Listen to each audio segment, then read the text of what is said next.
찬송가 338장, 찬송가 338장을 함께 부르시겠습니다.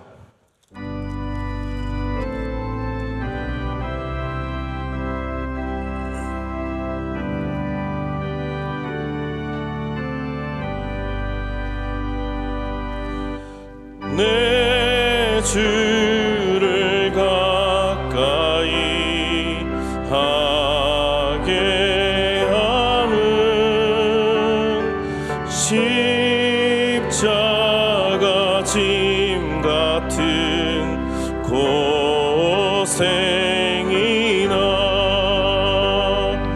내 일생 소원은 늘 찬송하면서 주께 더 나아가기 원합니다. 내 고생하는 것 옛 야곱이 돌베개 베고자 갔습니다. 꿈에도 소원이 늘 찬송하면서 주께 더 나아가기 원합니다.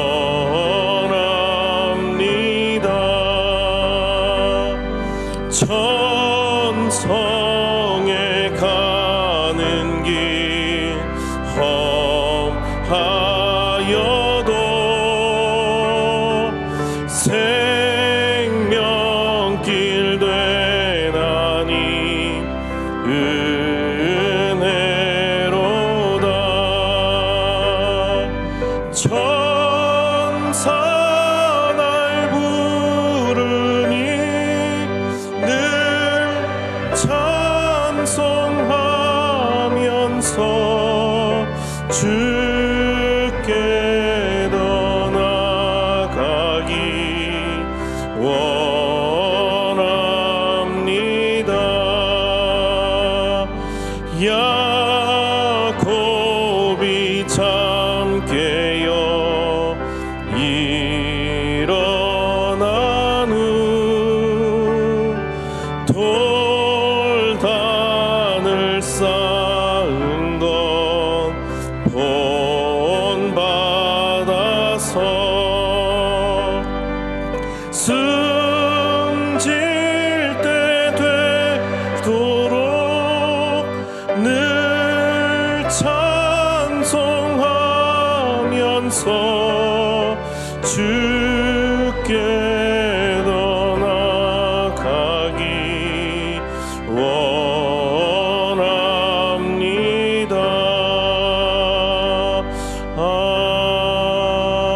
아멘. 이 시간은 하나님의 말씀을 읽도록 하겠습니다. 신약성경 고린도후서 11장 1절로 4절 말씀입니다. 신약성경 297면에 있는 고린도후서 11장 1절로 4절 말씀을 저와 여러분이 한 절씩 교독하고 마지막 4절은 함께 읽겠습니다. 원하건대 너희는 나의 좀 어리석은 것을 용납하라. 청하건대 나를 용납하라.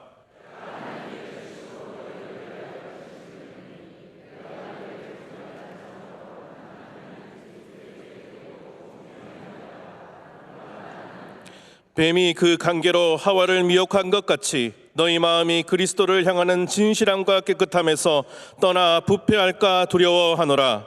만일 누가 가서 우리가 전파하지 아니한 다른 예수를 전파하거나 혹은 너희가 받지 아니한 다른 영을 받게 하거나 혹은 너희가 받지 아니한 다른 복음을 받게 할 때에는 너희가 잘 용납하는구나.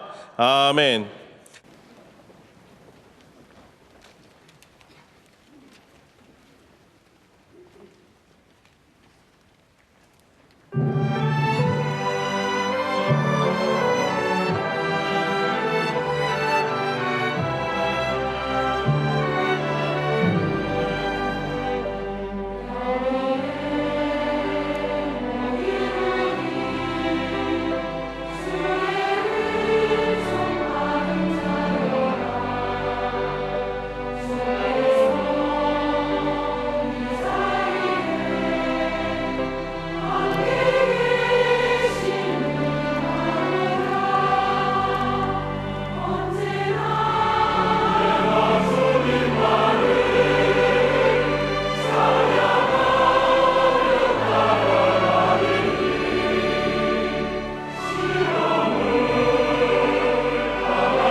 이제 말씀으로 은혜 받는 시간입니다. 담임 목사님께서 용납과 거절의 분별이라는 제아의 말씀 선포하실 때 큰 은혜의 시간이 될 줄 믿습니다. 우리 삶의 모든 것에 분별력이 필요합니다. 특별히 우리가 진리의 복음을 믿기 때문에 우리는 복음을 진리로 믿지 않습니까? 여러분, 그렇기 때문에 더욱더 진짜와 가짜를 구별할 줄 아는 이 분별력이 더 필요한 겁니다. 우리가 아무거나 써도 되는 사람이면, 아무거나 믿어도 되는 사람이면, 그냥 다 듣고 다 먹고 다 가져도 되는 사람이라면 우리에게 분별력이 특별히 필요 없습니다. 그러나 우리가 잘못된 것과 바른 것을 분별해서 취해야 하는 그리스도인이라면 우리는 반드시 분별력을 가져야 합니다. 바라기는 여러분들 앞에서 살아가는, 이제 앞으로 살아가는 그 모든 삶 가운데 끊임없이 분별력의 은혜가 함께 하시기를 축복합니다. 우리가 가야 할 길과 가지 말아야 할 것과, 들어야 할 것과 듣지 말아야 할 것과, 함께 해야 하는 사람과 그렇지 않은 사람들을 우리 주님의 뜻 안에서 잘 분별하시기를 축복합니다. 비판도 제가 이제 먼저 바울이 많은 비판 중에서 분별력으로 그 비판을 넘어가는 얘기를 좀 먼저 말씀을 드리고 오늘 본 말씀을 시작하고자 합니다. 제가 작년쯤에 기피의 강요라는 제목으로 설교 말씀을 전한 적이 있습니다. 그때 제가 파트리크 쥐스킨트라고 하는 독일 작가의 책, 바로 똑같은 동명입니다, 기피의 강요라는 소설을 잠깐 소개한 적이 있습니다. 슈투트가르트에 살아갔던 한 여류 화가가 전시회를 갔습니다. 전시회가 굉장히 열심히 그린 그림들로 채워졌습니다. 이 화가는 부자이고 아름답고 인기가 많은 여성입니다. 그런데 그 전시회에 왔던 한 비평가가 비평을 한 거예요. 그 다음 신문에 내기를 뭔가 깊이가 없다라고 낸 거예요. 그 다음부터 이 작가는 깊이에 완전히 몰입하게 됩니다. 왜 내 작품에는 깊이가 없을까? 여러분, 깊이라는 거는 한번 우리가 그 정체성 없는 깊이라는 거에 빠지기 시작하면 모든 것들에 굉장히 고민이 생길 수밖에 없습니다. 여러분, 제 설교는 깊이가 있을까요? 없을까요? 아니, 제가 그 말을 들으려고 물어본 게 아니라 이렇게 순순히 말씀해 주셔서 감사하긴 합니다만, 만약에 누군가 저에게 김하나 목사는 설교는 길게 하는데 깊이는 없다 라고 말한다면 저는 그 다음부터 굉장히 고민하게 될 겁니다. 무엇이 깊이인지. 이 화가가 그 깊이를 고민하면서 식음을 전폐합니다. 그리고 그 다음에는 얼마 지나지 않아서 작업을 더 이상 할 수가 없습니다. 그림을 그릴 때마다 깊이를 갖기 위해서, 깊이를 뭔가 만들어내기 위해서 하는 거죠. 그러다가 결국 점점 형편없는 사람으로 변해갑니다. 화실에 처박혀서 아무것도 먹지 않고 소리를 지르고 머리는 헝클어져 있고, 그래서 그 잘 나갔던 예뻤던 인기 많았던 이 여인은 순식간에 나락으로 떨어지고 자기가 유산으로 받았던 큰 돈도 3년 만에 결국은 다 바닥이 났어요. 그러자 자신의 작품을 전부 다 갈기갈기 찢습니다. 그리고 텔레비전 방송탑 높은 곳으로 올라가서 139m 아래로 뛰어내립니다.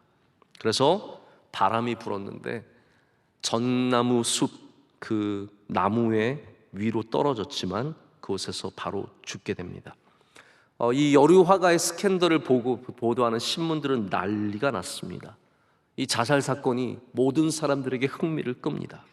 그리고 마지막에 다시 그 비평가가 그 여류 화가에 남겨진 작품들을 얘기하면서 깊이가 있었다라고 말을 하는 것으로 맞춰집니다. 여러분, 누군가가 우리를 비평하죠. 누군가가 우리를 비난합니다. 바울이 지금 그런 상황이에요. 바울이 고린도 교회를 세우고 주님의 말씀을 전하고 이 교회를 든든히 만들어 놓고 떠났는데, 누군가 저 멀리서까지 바울의 영역, 즉 지난번 말씀드린 것처럼 사도행전 15장에서 바나바와 바울은 이방인을 향한 선교로, 베드로는 유대인을 향한 선교로 방향을 틀고, 그리고 영역을 나누어서 남의 터 위에 교회를 세우지 않기로 한 그 조약을 깨고 이 사람들이 저 멀리 유대에서 여기 고린도까지 온 겁니다. 그리고 나서 바울을 끊임없이 비방합니다. 약한 사람이다. 앞뒤가 다르다. 뭔가 사람이 별로 가진 게 없다. 경험도 없다. 영적인 능력도 없다. 수많은 비난과 비방을 하죠. 그런데 바울이 왜 그 많은 비판과 비난 속에서도 쓰러지지 않았을까요? 뻔뻔했기 때문에, 후한 무치이기 때문입니까? 저는 가끔씩 저 또한 그렇지만 우리들이 굉장히 후한 무치하다라는 생각을 가질 때가 있습니다. 또 때로는 그럴 필요가 있습니다. 여러분, 남들이 뭐라 그런다고 해서 너무 고개 숙이고 다니지 말고, 여러분 다 못 알아보니까 그냥 떳떳이 들고 다니십시오. 근데 우리는 조금만 사람이 뭐라 그러면 문 밖에도 나가기 싫어하고, 그 비난과 비평을 듣기 싫어서 남들과의 교제를 완전히 끊어버리고, 그리고 좋은 얘기만 듣고 살고 싶은 마음을 갖게 됩니다.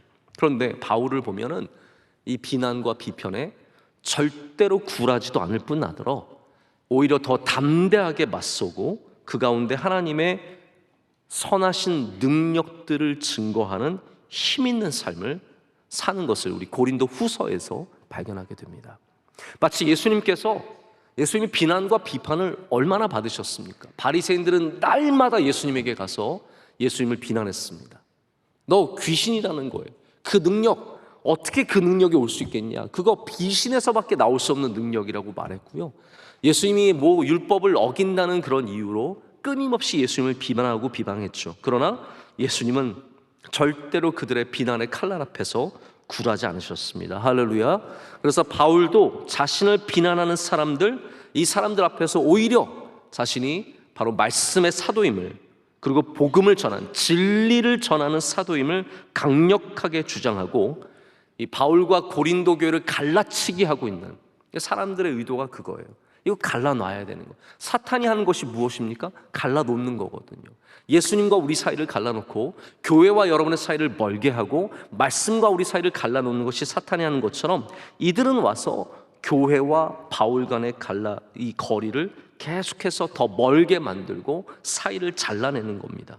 그런데 바울이 여기서 그 비판을 용납하고 거절하는 바로 분별력을 가졌기 때문에 이런 모든 어려움들을 이겨냅니다. 여러분, 우리가 좋은 것을 받을 때도 용납할 것이 있고 거절할 것이 있습니다. 나쁜 것을 받을 때도 마찬가지입니다. 나쁜 것을 우리에게 던질 때도 받을 것이 있고 또한 버릴 것이 있다라는 거죠.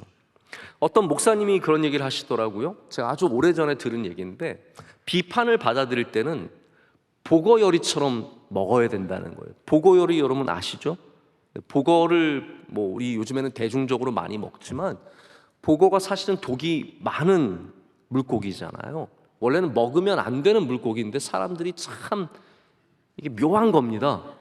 옆집 아저씨 분명히 보거 먹고 죽었는데 그러고도 보거를 먹는 거예요.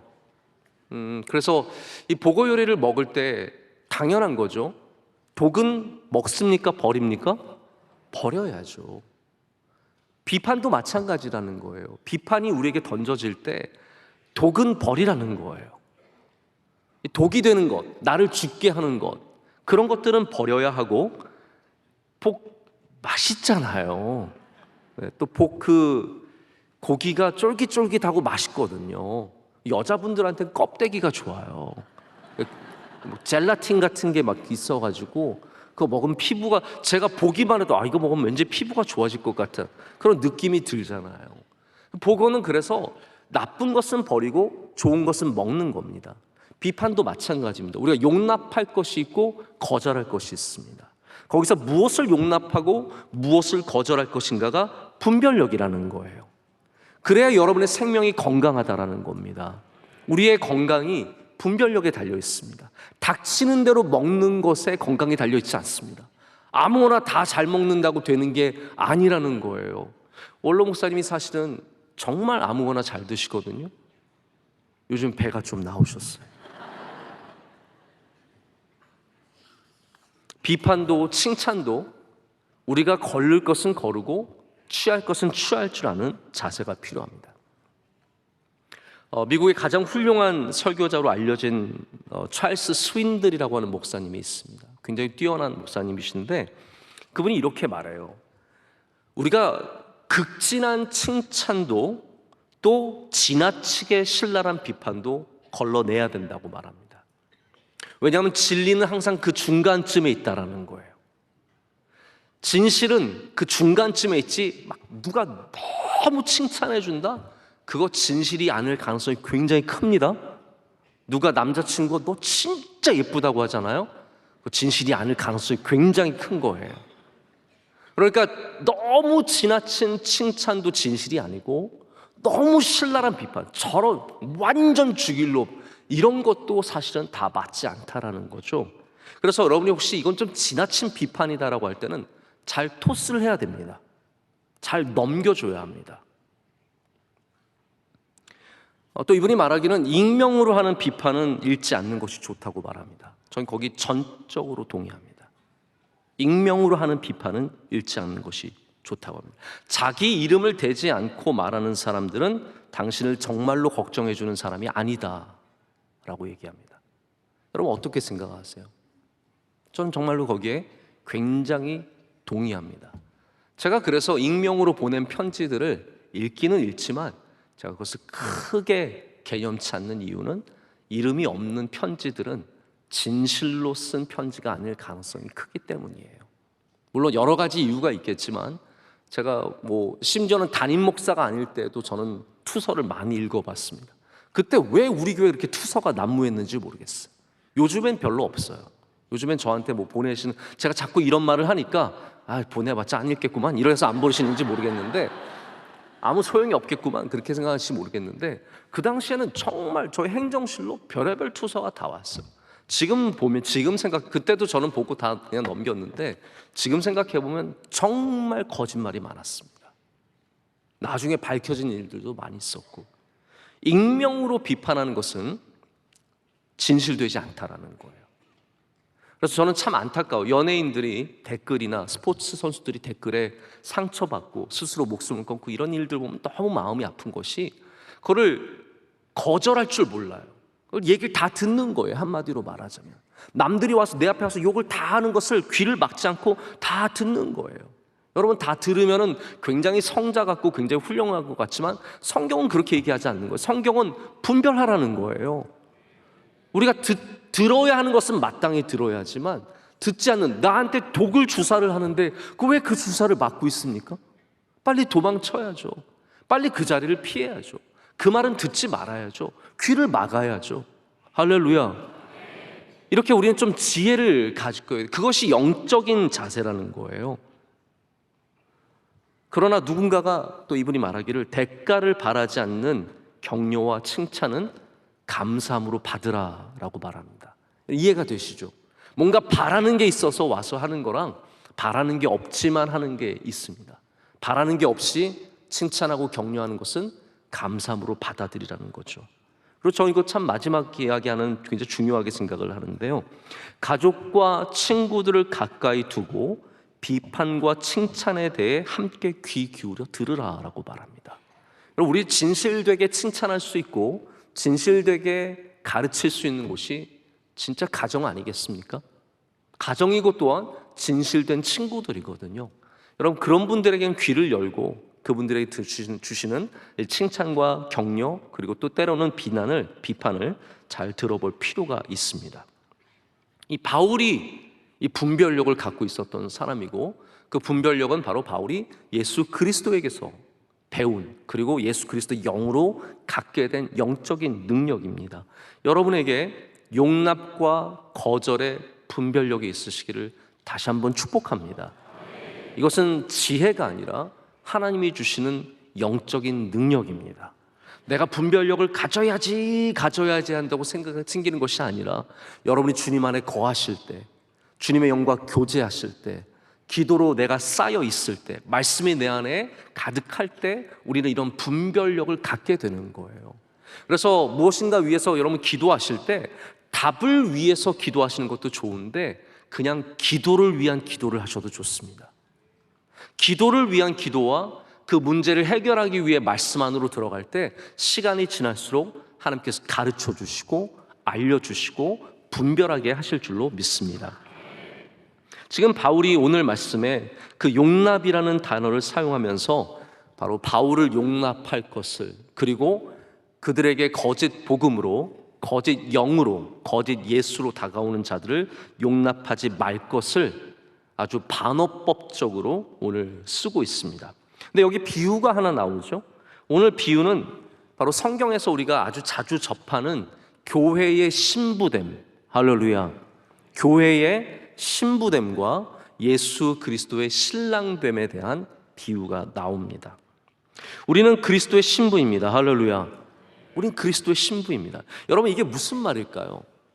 저는 이 말이 당연히 신랑과 신부의 관계도 맞는 말인데요, 이런 표현인 것 같아요. 유대인의 결혼 관습은 뭐냐 하면, 예수님께서 슬기로운 처녀에 대해서 말씀하실 때 신랑이 밤늦게 왔죠. 신부와 신부의 들러리들은 와서 기다렸죠. 기억이 나십니까? 그러니까 유대인의 그 결혼의 어떤 과정들, 순서들은 뭐냐 하면 신부가 와서 신랑을 기다리는 거예요. 교회는 예수 그리스도의 오심을 기다리는 사람들입니다. 그래서 이 신랑과 신부의 관계가 단순히 어떤 내가 신부, 예수님 신랑, 우리 둘이 만나서 잘 살아야지, 이러한 어떤 연합의 의미도 있겠지만, 제가 말씀을 오늘 준비하면서 느꼈던 건 뭐냐 하면, 우리 신부는 예수님 오실 때까지 우리의 몸과 마음과 영혼을 지켜야 하는 사람들이구나. 이 세상에 거짓된 신랑들, 지금 그 얘기를 하고 있잖아요. 거짓 신랑이, 예수님을 거짓 신랑을 데려다가 소개하는 사람들이 있다는 거예요.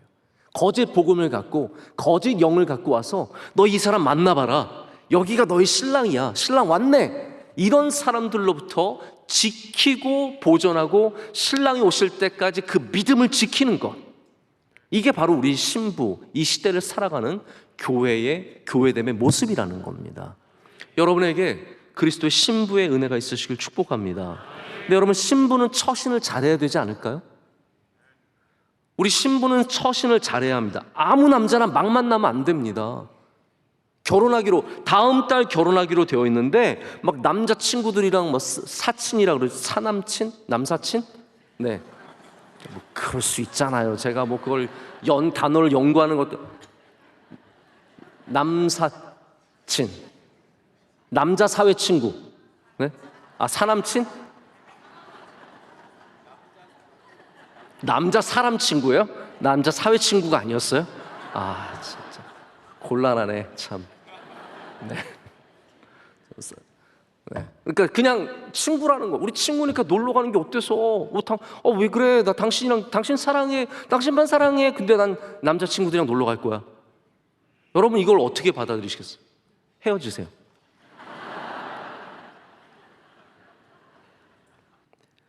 예수 그리스도의 신부됨에 대한 주제는 우리 교회가 20세기 동안 계속해서 중요하게 가져온 테마입니다.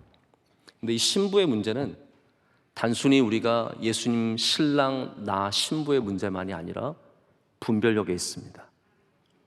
우리가 어떻게 주님 오실 때까지 우리 믿음을 지킬 것인가, 우리가 어떻게 주님 아닌 다른 것에 팔리지 않고 넘어가지 않을 것인가, 바로 여기에 신부됨의 핵심이 있습니다. 신부는 분별력이 필요합니다.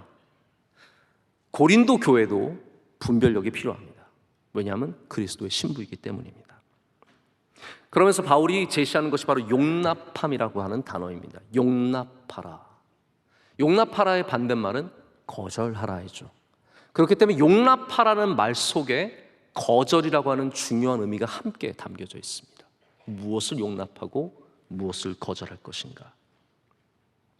용납에는 두 가지가 있습니다. 제가 오늘 이 두 가지를 말씀을 드리고 말씀을 맺고자 하는데요, 첫째는 받아들이는 용납이 있습니다.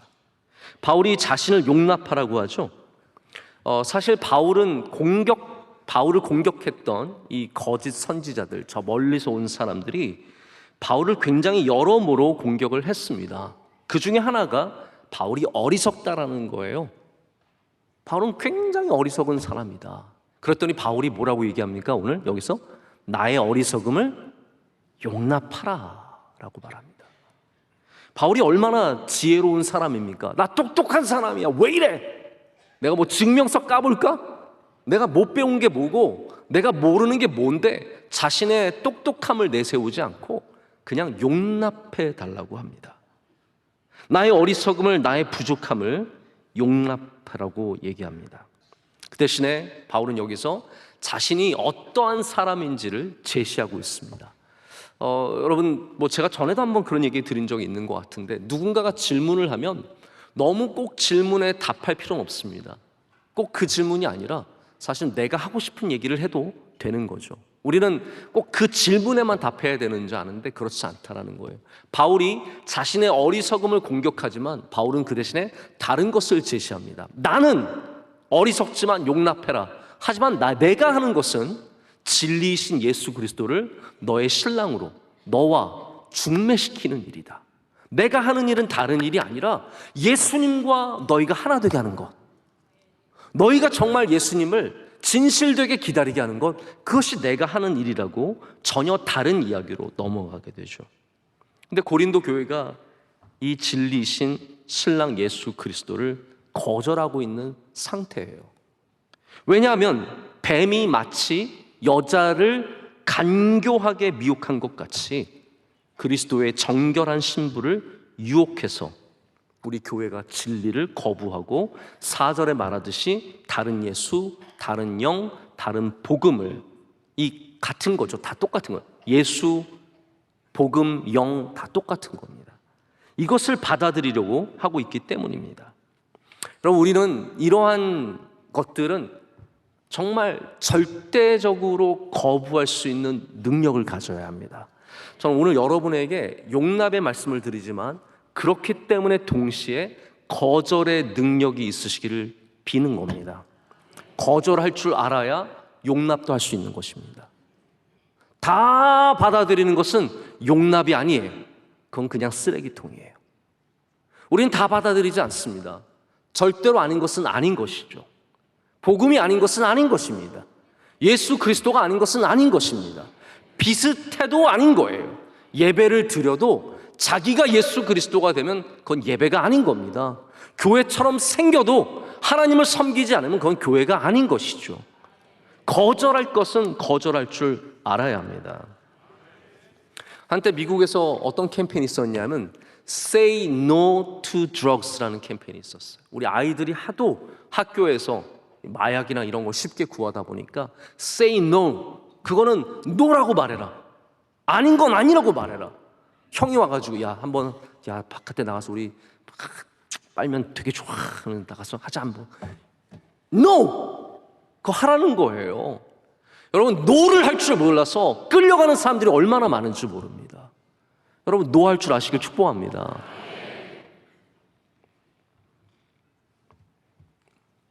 지하철에서 여러분 그런 사람들 요즘도 있는지 모르겠는데 당신 좋은 기운이 흐른다고. 네. 저한테도 그런 사람 몇 번 왔었거든요. 자매 둘이 와가지고 잠깐 얘기하실 수 있으세요? 네? 뭐 틈을 안 줘요. 제가 볼 땐 정말 좋은 기운이 흐르고 있는데 뭔가가 하나 막고 있어요. 그것만 뚫어주면 당신 인생은 정말 꽃필 수 있습니다. 요거에 혹해가지고 따라가가지고 그거 뚫는다고 가만히 앉아있다가 돈 바치고 나오고 완전 인생을 거기다 바치는 이상한 사람들이 얼마나 많은지 모릅니다.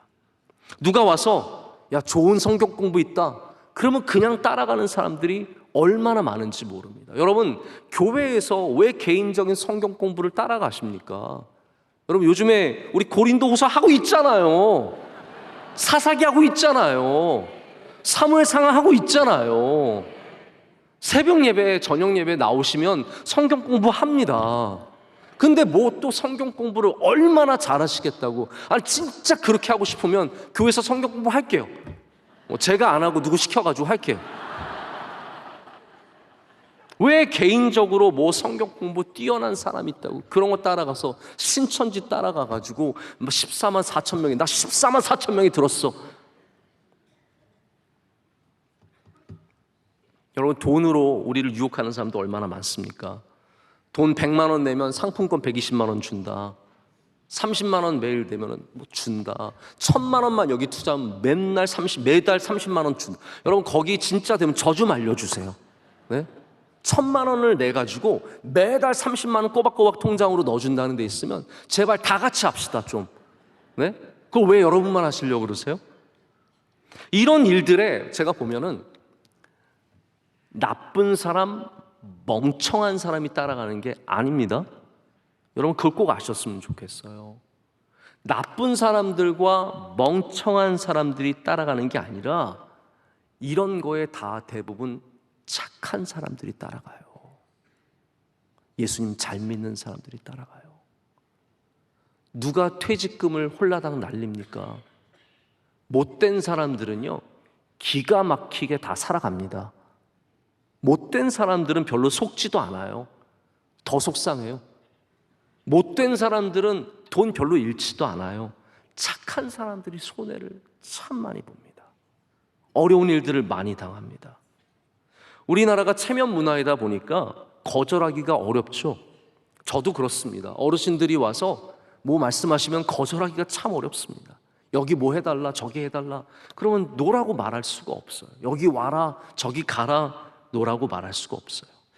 저는 이게 저의 약간 천성인 것 같아요. 우리 원로 목사님도 거절을 못 하셔서 지금 거절 못 하신 거 처리하시느라 인생이 바쁘세요. 바쁘게 사세요.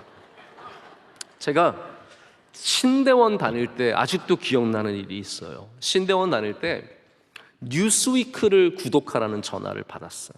이게 뭐 1998년 뭐 그때 얘기예요.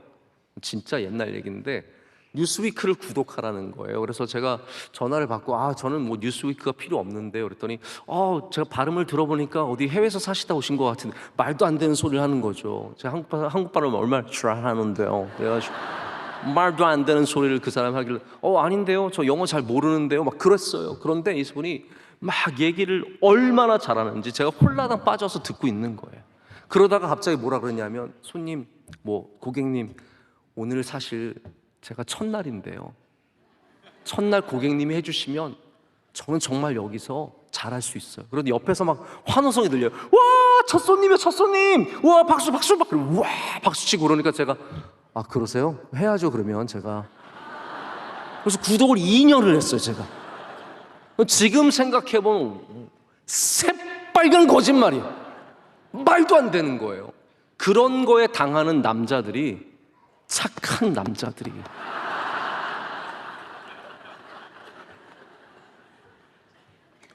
그럼 거절 못하면 이렇게 끌려가고 돈 잃고 속는 일도 많습니다. 근데 제가 뉴스위크는 억지로 2년 구독했을지 몰라도 영적인 일에는 절대로 안 따라갑니다. 영적인 일에는 절대로 쉽게 넘어가지 않아야 합니다. 우리 교회에게 여러분께 말씀을 드립니다. 여러분이 다 신부라니까요. 지금 여자에게 말씀드리는 것이 아니라 교회에게 말씀을 드리는 겁니다. 남자들도 그리스도의 신부라고 해서 정신줄 놓고 계시면 안 됩니다.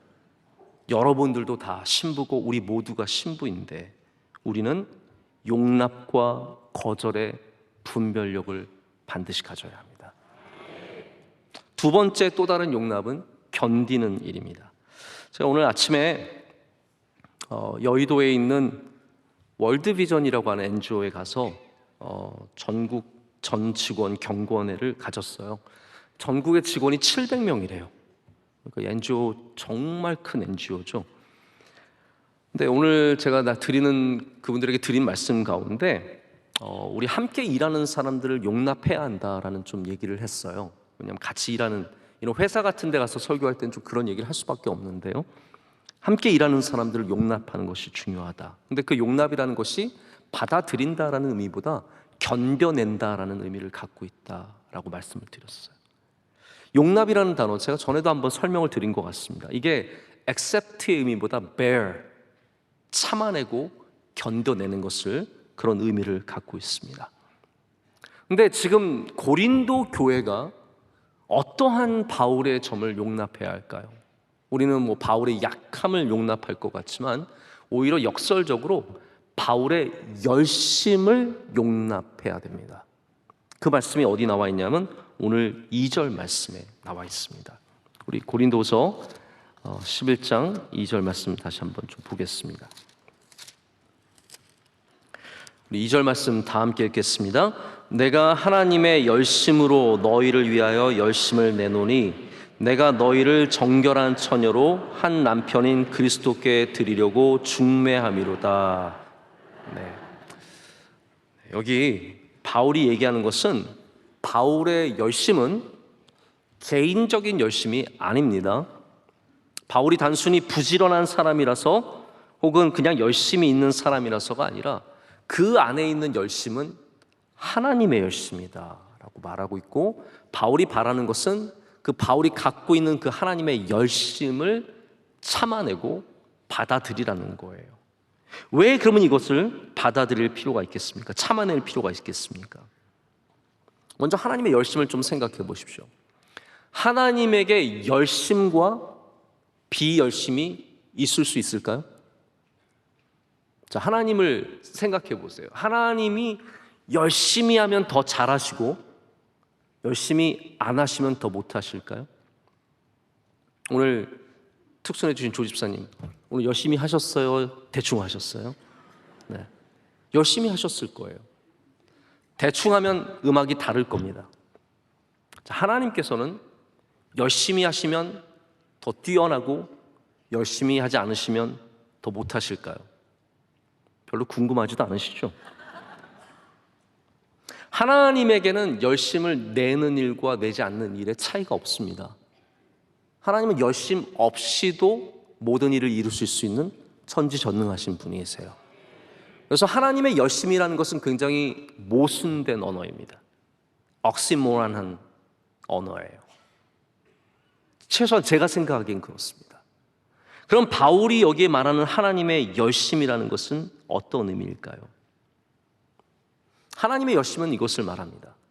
하나님은 믿지 않고 다른 길을 걸어가고 죄의 삶에 빠져 있고 하나님을 떠난 사람들을 향한 하나님의 마음을 말합니다. 하나님은 열심이 있으신 분이십니다.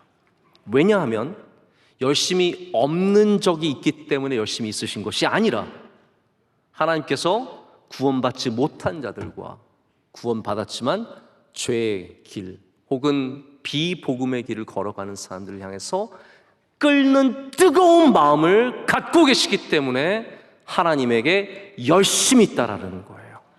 하나님은 지금도 열심히 있으십니다. 왜냐하면 우리를 사랑하시고 우리를 아끼시고 우리가 잘 되시기를 누구보다도 원하시기 때문입니다. 그거를 견뎌내라는 거예요. 바울이 지금 왜 고린도 교회에게 이렇게 편지를 보내고 이렇게 애를 쓰고 이렇게 간구하고 애원합니까? 뭐하러요? 열심 없으면 안 하면 됩니다. 고린도 교회 니네 알아서 살아. 나도 갈 길 많아. 나 에베소 교회 나 좋아하는데 뭐 에베소 교회 얼마나 나한테 잘하고 나도 에베소 교회 사랑하는데 나 고린도 교회 없이 살아. 근데 바울이 왜 이 열심을 내고 있냐면요, 하나님께서 고린도 교회를 사랑하신 것을 바울이 알고 있기 때문이에요. 그래서 바울도 하나님의 열심으로 열심을 내는 거예요. 그러다 보니까 고린도 교회를 책망하는 글도 썼던 거고, 그러다 보니까 고린도 교회한테 싫은 소리도 썼던 거고, 화도 내고 나쁜 소리도 하고. 왜 그랬습니까? 바울이 왜, 그리고 저 멀리서 온 사람들을 왜 이렇게 질투하고 시기하고 미워할까요? 그냥 경쟁해서 나 저 사람보다 인정받아야 하고 저 사람들 잘 되는 거 싫고, 이게 아니에요. 하나님의 열심이에요. 그것이 잘못된 복음이기 때문에, 그것이 잘못된 길이기 때문에 그들을 따라가는 고린도 교회의 질투심을 느끼는 겁니다. 이게 바울이 말하는 하나님의 열심입니다. 여러분, 왜 우리가 이렇게 열심히 교회 나오고 복음 붙잡고 사람들에게 복음을 전하고 찬양대하고 특순하시고 열심히 살아갈까요? 그냥 이게 좋아서요? 아닙니다. 우리 안에 하나님의 열심이 있는 줄로 믿습니다. 하나님의 열심, 생명을 향한 하나님의 열심, 구원을 향한 하나님의 열심, 잘 안 되는 사람이 잘 되기를 바라신 하나님의 열심. 생각해 보세요. 여러분의 아들이 만약에 어디서 이상한 여자를 만났어요. 그런 일이 없기를 축복합니다. 근데 만약에 내 아들이, 멀쩡한 아들이, 물론 자기 아들은 다 멀쩡하다고 해요. 네. 근데 멀쩡한 아들이 어디 가서 아주 안 좋은 여자를 만났어요. 마치 삼손이 저 블레셋에 가서 아무 여자나 만나고 다니는 것처럼 예수님을 믿는 우리 아들이 정말 타락한 삶으로 들어가서 이상한 여자를 만났어요. 여러분, 그러면 그 아들을 향한 부모님의 열심이 있지 않겠습니까? 그 길을 걷지 않기를 원하는 부모님의 열심이 있지 않겠습니까? 우리 교회 잘 다니던 딸이, 예수님 잘 믿던 딸이 교회와 멀어져서 완전히 예수님 저리 가라고 하고, 뭐 예배는 당연히 안 드리고 교회 저주하고 그러면 그 딸을 향한 부모님이 열심을 갖지 않겠습니까? 바울의 열심이 무엇이겠습니까? 내 이름과 내 명예와 그것입니까? 여러분, 부모님의 열심이 무엇입니까? 내가 아들 덕 보려고 우리 가문의 명예를 위해서 그런 겁니까? 여러분, 아들 잘 되는 것이 부모님의 기쁨 아닌가요? 별로 원하시지 않나 봐요. 요즘 아들들 좀 분발해야겠어요. 부모님이 이런 미지근한 반응을 아들들이 좀 알아야 되는데, 여러분, 딸 잘 되는 것이 여러분의 기쁨 아닙니까? 그럼 우리가 자녀들을 향한 열심을 갖지 않을까요? 당연히 우리 자녀들을 향한 열심을 갖습니다. 그것은 내가 잘 되는 것과 아무 상관없는 이야기예요. 바울의 열심은 바로 그런 열심입니다. 내가 잘 되고 내가 높아지고 내가 권위를 갖고의 문제가 아니라 바로 고린도 교회가 잘 되기를 바라는 하나님의 열심으로 열심을 낸 거죠. 그렇기 때문에 그 고린도 교회가 그것을 받아줘야 된다는 거예요. 용납해줘야 된다는 거예요. 사실 누군가의 열심이 우리에게 부담스러울 때가 있습니다. 귀찮을 때도 있습니다. 저 사람 왜 저렇게 열심이야? 고린도 교회가 그 바울의 열심을 폄하하는 겁니다. 너 그렇게 편지는 멋지게 쓰고 목소리는 아니라며. 반대로 또 이 예수님 거짓 예수, 거짓 복음, 거짓 영은 너무 쉽게 받아들이는 거예요. 바울이 이러니 얼마나 마음이 아프겠어요. 내 하나님의 열심은 다 거절하고 저기서 온 이상한 사람들의 복음은 싹 다 받아들여서 즐겁다고 놀고 있으니 이게 바울에게 너무나 큰 아픔이고 기도의 제목이 되는 것입니다. 여러분, 우리는 하나님의 열심을 용납해야 합니다. 하나님께서 여러분이 잘 되기를 원하시는 열심을 갖고 계십니다. 여러분의 열심보다 하나님의 열심이 더 큰 걸 아셔야 돼요. 전 그렇게 생각합니다. 내가 나를 잘 되기 원하는 그 마음보다 하나님께서 내가 더 잘 되기를 원하는 마음을 갖고 계시다라는 거예요. 그렇지 않으실까요? 넌 더 이상 잘 되면 안 되겠다. 수요예배 요만큼만 나와라. 수요예배 더 나오면 안 되겠다. 하나님께서 그러실까요? 저는 우리보다 하나님의 열심이 훨씬 더 크시다고 생각해요. 그것을 용납할 줄 알아야 됩니다. 받아들일 줄 알아야 합니다. 그래서 그 하나님의 열심을 기뻐하고 감사하고 나를 더 가까이 부르시는, 더 뜨겁게 부르시는 그 부르심에 응답하는 우리들 되기를 간절히 소망합니다. 말씀을 맺겠습니다. 이 세상에도 열심이 있더라고요. 제가 얼마 전에 강릉을 한번 가게 됐는데 강릉에 오후 늦게 도착을 했어요. 그래서 마침 유명한 카페가 있다고 해가지고 한 5시쯤 다 돼서 닫을 때쯤에서 갔어요. 그랬더니 기다리는 사람 아무도 없고 들어가서 주문을 하고 바로 받아서 커피를 마셨어요. 제가 그래서 커피 인증 사진을 우리 목사님 한 명에게 딱 보냈더니 그 목사님이 하시는 말씀이, 목사님 저도 거기 갔었는데 거기 원래 대기가 1시간이고 그리고 커피 받으려고 또 30분 기다려야 되는 곳입니다. 목사님 그냥 드셨으니 목사님 재수 완빵입니다. 뭐 이렇게 해가지고 저한테 보내줬어요. 정확한 용어는 아니에요. 제가 뭐 그 기억에 그렇게 난 재수 완빵 김하나 목사. 근데 제가 그 다음날 강릉 아침에 일찍 나오게 되는데 거기를 또 지나가게 됐는데 보니까 사람들이 얼마나 줄을 서 있는지. 여러분 참고로 말씀드립니다. 강릉에서 맛있는 커피를 드시고 싶으시면 오후 4시 이후에 가십시오. 그 줄이 인산이네 쫙 서서 그 젊은이들이요 그 줄을 길게 서가지고 뭐 서로 얘기하면서 핸드폰 하면서 1시간을 거기서 서 있는 거예요. 미쳤어요?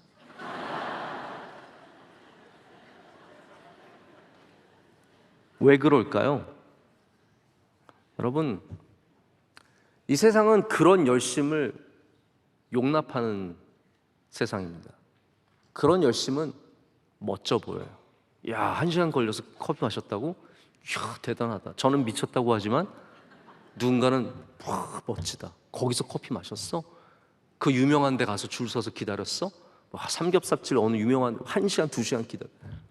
세상은 그런 열심은 용납합니다. 쿨하다고 합니다. 멋지다고 합니다. 그러나 예배가 길어지고 봉사가 어려운 것은 용납할 수 없는 것이 이 시대의 모습입니다. 오늘 여러분 마음속에 있는 참된 것을 용납하고 거짓된 것을 거절할 수 있는 좋은 영적인 분별력이 있으시기를 축복합니다. 그 분별력을 갖고 살아갈 때 여러분의 용납과 거절 속에서 아름다운 열매들이 맺힐 줄 믿습니다. 151장 만왕의 왕 내 주께서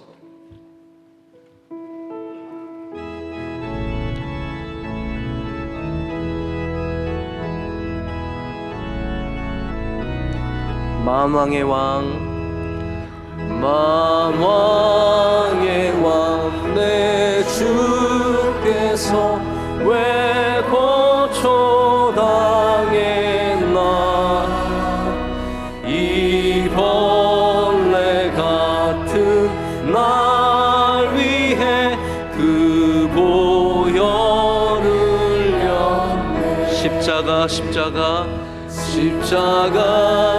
십자가 내가 처음 볼 때 나의 맘에 큰 고통 사라져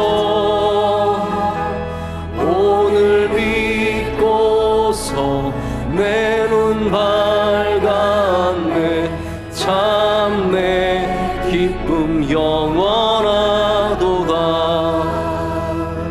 주 십자가 못 박힘은 속죄함 아닌가 그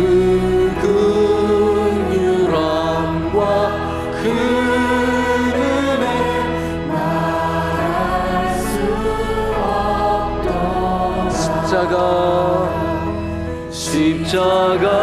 십자가 내가 처음 볼 때에 나의 맘에 큰 고통 사라져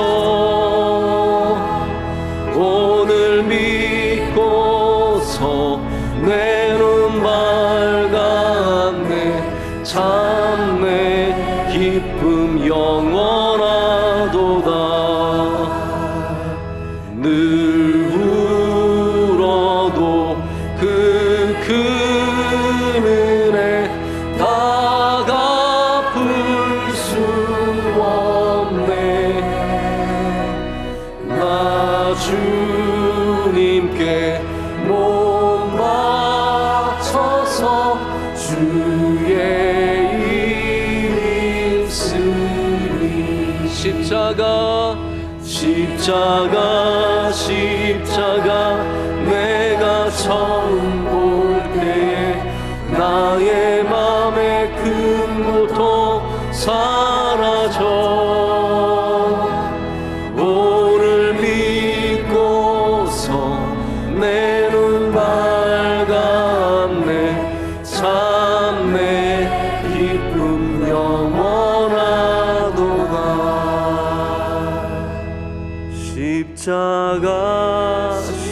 십자가 내가 처음 볼 때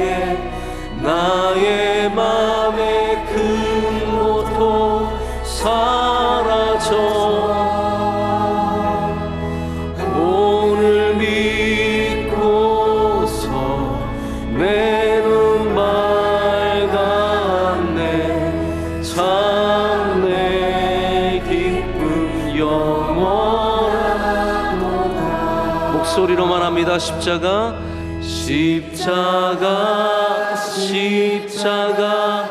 내가 처음 볼 때에 나의 맘의 큰 고통 사라져. 오늘 믿고서 내 눈 밝았네. 참 내 기쁨 영원하도다. 이제는 우리 주 예수 그리스도의 크신 은혜와 하나님 아버지의 영원하신 사랑과 성령님의 함께하심과 임재하심이 주의 모든 사랑하는 성도들에게 가정 위에 그 복된 일들 가운데 이제로부터 영원토록 함께하시기를 간절히 축원하옵나이다. 아멘.